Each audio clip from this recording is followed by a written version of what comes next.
দোল উৎসবের দিন রং খেলার পাশাপাশি ভালো মন্দ খাওয়া দাওয়াটাও কিন্তু মাস্ট। আর ভালো মন্দ খাওয়া দাওয়া মানে আমার কাছে প্রথমেই যেটা নাম আসে সেটা হলো গুজিয়ার। তো চলো দেখে নেওয়া যাক ঘাটাক্স কিচেনে আজকে গুজিয়ার রেসিপি।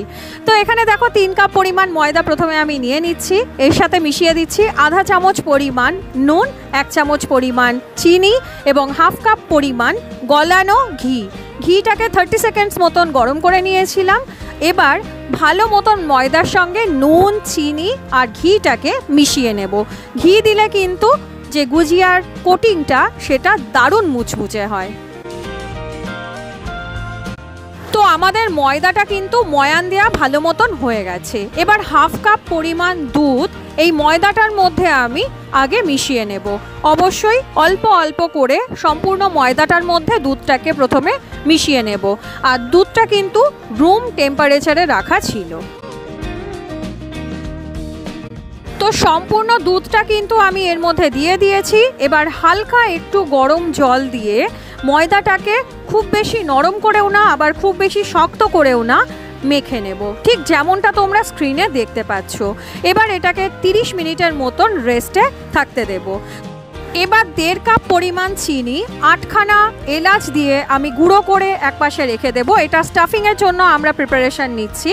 এরপরে এখানে দেখো নিয়েছি 1 কাপের থেকে সামান্য একটু কম ডেসিকেটেড কোকোনাট বা ড্রাই কোকোনাট, আর নিয়েছি 1 কাপের থেকে সামান্য একটু কম সুজি। এবার এখানে দেখো হাফ কাপের মতন নিয়ে নিয়েছি কুচনো আলমন্ড, হাফ কাপের মতন নিয়ে নিয়েছি কুচনো কাজু এবং হাফ কাপের মতন নিয়ে নিয়েছি কুচনো কিশমিশ।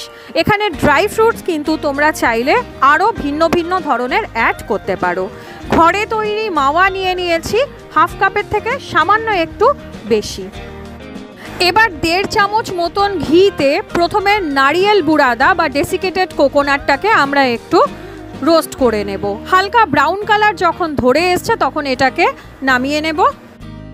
এইভাবে ভেজে যদি স্টাফিংটাকে তৈরি করা যায় তাহলে কিন্তু গুজিয়ার শেলফ লাইফটাও বাড়ে এবং টেস্ট তো ভালো হয়ই। আবার কিন্তু 2 থেকে 2.5 চামচ মতন ঘিতে আমি ভেজে নিচ্ছি সুজিটা এবং লালচে করে ভাজা হয়ে গেলে এটাকে উঠিয়ে নেব অপর একটা পাত্রে। আবারও দিয়ে দিলাম 2 থেকে 3 চামচ মতন ঘি এবং তার মধ্যে প্রথমে দিয়ে দিচ্ছি আলমন্ড আর কাজু বাদামটা। হালকা একটু যখন এটা রং ধরে আসবে তখন এতে দিয়ে দেব কিশমিশ এবং 1 থেকে 2 বার নেড়ে এটাকেও নামিয়ে নেব আলাদা একটা পাত্রে। মাওয়াটা যেহেতু ঘরে তৈরি করা সে কারণে মাওয়াটা কিন্তু আমি আলাদা করে আর কড়াইতে গলিয়ে নিলাম না। এবার দেখো একটা বড় বোলের মধ্যে আমি সমস্ত ভেজে রাখা জিনিসগুলো একে একে কিন্তু দিয়ে দিচ্ছি আর প্রত্যেকটা জিনিসকে খুব হালকা হাতে নেড়ে চেড়ে মিশিয়ে নেব। এবার যে আগে থেকে আমরা চিনি আর এলাচটা গুঁড়ো করে রেখেছিলাম সেটাকেও অল্প অল্প করে 1.5 কাপ মতন এই মিক্সচারটার সঙ্গে মিশিয়ে দেব। এবার আমরা দিয়ে দিচ্ছি হোমমেড মাওয়াটা এই স্টাফিংয়ের ভেতরে। আচ্ছা, একটা জিনিস বলার আছে, এখানে প্রত্যেকটা জিনিস কিন্তু ঠান্ডা হলে তবেই একে অপরের সঙ্গে মেশানোর চেষ্টা করবে। গরম অবস্থায় যদি গুঁড়ো চিনি দেয়া হয়ে যায় তাহলে কিন্তু দলা পেকে যেতে পারে। আচ্ছা, এখানে কিন্তু আমাদের মোটামুটি 40 থেকে 45 মিনিট মতন ময়দাটা রেস্ট করেছে। এবার একেবারেই ছোট ছোট সাইজের কতগুলো লেচি কেটে নেব।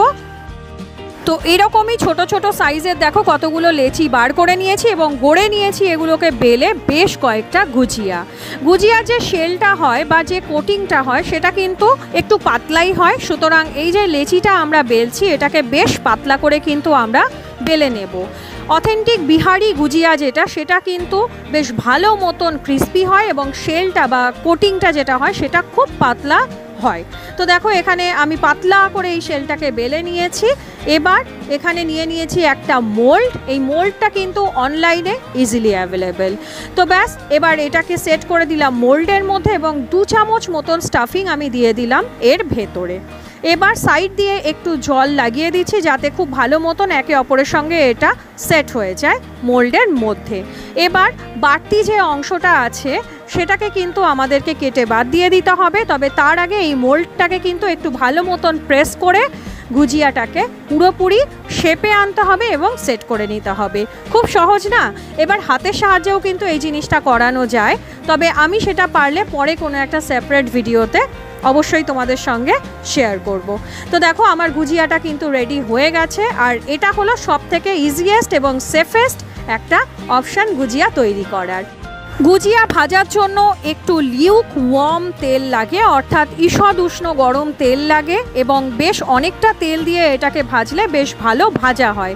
1/2 লিটার মতন তেলে আমি এগুলোকে বেশ অনেকটা সময় ধরে এপিট ওপিট ব্রাউন করে ভেজে নিচ্ছি। আর এরকমই 2 থেকে 3টে ব্যাচে কিন্তু আমি গুজিয়াগুলো সব ভেজে নিয়েছি। এবার গুজিয়াগুলোকে সাজিয়ে নিয়েছি একটা প্লেটে, এবং ওপর থেকে ছড়িয়ে দিচ্ছি কুচোনো কিছুটা আলমন্ড এবং কাজু বাদাম। সামান্য একটু সিলভার ওয়ার্ক দিয়েছি, যদি হাতের কাছে থাকে দেবে, আদারওয়াইজ এটা কিন্তু স্কিপ করতে পারো। তো গুজিয়াগুলো আমার একেবারে রেডি হয়ে গেছে। আর হোলি স্পেশাল এই মাওয়া গুজিয়া তোমাদের কেমন লাগলো অবশ্যই জানিও, ট্রাই করো। ভালো লাগলে কিন্তু কমেন্ট সেকশানে সেটা জানাতেও ভুলো না। অসাধারণ খেতে হয়, মাস্ট ট্রাই রেসিপি। দেখা হচ্ছে নেক্সট রেসিপি নিয়ে। Till then bye by.